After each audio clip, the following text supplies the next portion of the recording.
Hi, readers. Hi, families. This is Mr. Lauer with two more great books for you. The first, Henny Penny by Paul Galdone. This is an oldie, but a goodie, and I bet once you read this one, you want to read the other Paul Galdone folk tales and fairy tales as well. One day, as some of you know, Henny Penny is walking through the forest, an acorn dropped on her head, and she says, "Well, everything's going to be fine."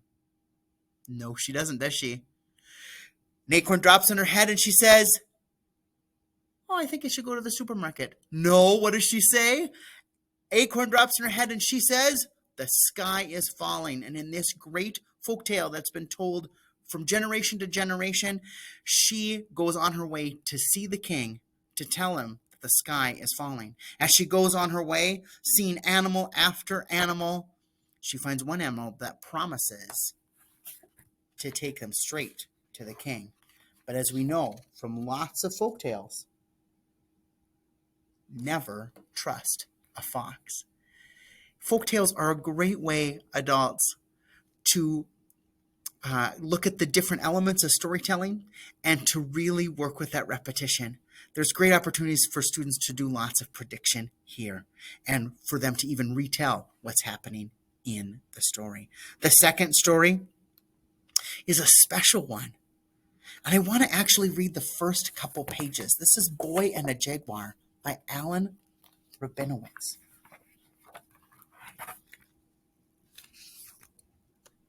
This is a little weird in Zoom, but thank you. I'm standing in the great cat house at the Bronx Zoo. Why is this jaguar kept in a bare room, I wonder? I lean toward my favorite animal and I whisper to her. "What are you doing?" my father asks.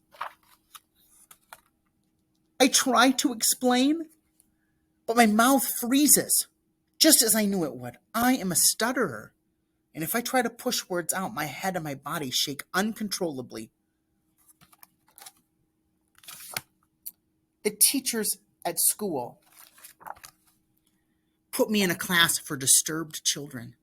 "He's not disturbed," my parents say. "We're sorry," the teachers answer, "but whenever he tries to speak, he disrupts the class." The teachers think I'm broken. Am I? Based on the real story of Alan Rabinowitz, is a story of a boy who feels different. And only when he gets in front of animals does his real voice come out. This is a really important reminder for anyone who feels different, and maybe for all of us, that our voice, your voice, is important too. If these books are not in your pack this week, man, you should come over to the library, either your school library or the public library, to grab a copy of these books if you'd like to see them. There are two other books that these books remind me of. First, I want to let you know that Paul Galdone, who was alive until about 1986, gave us a lot of wonderful fairy tales and folk tales. Wonderful. And in my mind, still is the standard. So if you're looking for more of these folk tales, fairy tales, come to your library and ask, send a note that you're looking for the Paul Galdone fairy tales. A second one that I was really reminded by as I was looking at The Boy and the Jaguar is A Walk in the Woods by Hudson Talbot. This is also a story about a boy who feels different because words don't come as easily for him as they do for other kids in the class. This would be a great one to share with you. Well, whether you come to the library and find these books or other books, have a great month raising a reader.